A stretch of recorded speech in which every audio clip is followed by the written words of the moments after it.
autores, géneros, historias. Vamos a adentrarnos a la magia de la literatura y descubrir qué sorpresas nos guarda hoy nuestro anaquel literario. Interactúa con la literatura junto a Anaquel Literario y Ana Saavedra. ¡Comenzamos! Buenas tardes y bienvenidos. Soy Ana Saavedra, escritora y fundadora de la comunidad virtual y multicultural Anaquel Literario. El día de hoy voy a hablarles sobre el libro Relatos de Sebastopol, de León Tolstoy. En estos relatos tenemos un claro ejemplo de lo bien llamados dialectos del alma, que es como Chernyshevsky define al estilo singular en que Tolstoy se adentra en la psique de sus personajes. Con ellos nos presenta lo inexplicable de la guerra para un individuo y lo nefasta y terrible para el género humano.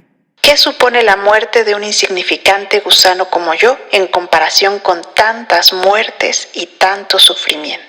Relatos de Sebastopol lo conforma 3 relatos. Y es interesante saber que los escribió de manera separada y en sus inicios todos ellos corrieron con suerte diferente. Sebastopol en el mes de diciembre, la primera vez que fue publicado, sufrió una censura terrible que Tolstoy se negó a poner siquiera sus iniciales en el escrito.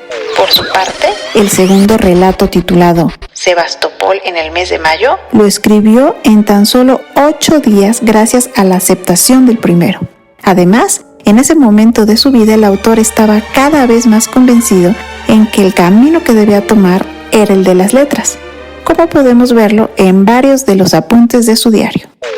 El ejército no es para mí, y cuanto antes salga de él para dedicarme a la literatura, mejor será. Pero el dato que me parece a mí más interesante es que el 12 de enero de 1855 se publica el último de los relatos, Sebastopol en el mes de agosto.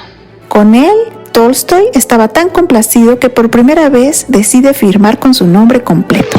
Y en ese momento graba su nombre por primera vez en la historia de la literatura universal, a la vez que empieza la inmensa bibliografía de cuentos, relatos, novelas y otros escritos que este autor acumuló a lo largo de su vida.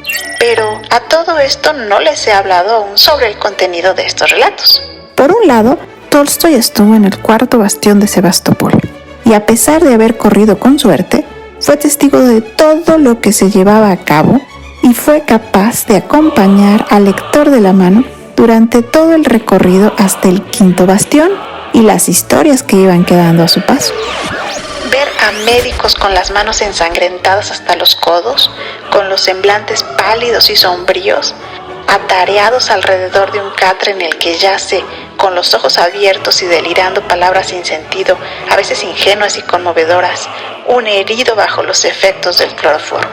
Y así, de una manera impresionante, y después de mostrarnos los alrededores y la realidad de la guerra, comienza un diálogo interno con los personajes que trabajan la guerra, tratando de entender y explicar sus acciones. La gente no acepta esas terribles conclusiones por un título, una cruz o una serie de amenazas. Tiene que haber otra razón sublime e inductora: el amor a la patria. De este modo, y lleno de un nacionalismo exaltado, Tolstoy utiliza otro de sus recursos literarios favoritos, la comparación. Esto para confrontar la figura ideal de un soldado con su realidad humana. Vaya, qué mal huele. Es todo lo que este hombre dejó entre la gente. Son además estos relatos los que le han dado el título, en opinión de muchos conocedores, de ser el primer corresponsal de guerra.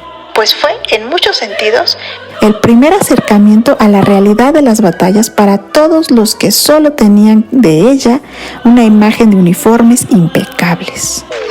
Por esta y muchas otras razones, Relatos de Sebastopol es una lectura que obliga a la reflexión, pues muestra una realidad que ha sido parte de la humanidad desde siempre: la búsqueda del honor y la gloria individual y la forma en que ésta sigue afectando a un gran número de personas. Cientos de cuerpos calientes ensangrentados, hasta hace 2 horas llenos de esperanzas y deseos diversos, grandes y pequeños, yacían con los miembros rígidos en el valle florido y cubierto de rocío que separaba el bastión de la trinchera y en el campo llano de la capilla de los muertos de Sebastopol. De este modo, el autor nos acompaña durante todo el sitio de Sebastopol y de la misma manera brillante en que nos invitó a hacer ese recorrido, nos despide de él en forma elegante y precisa, haciendo que guardemos cierta distancia y nos regresa a nuestra tranquila realidad.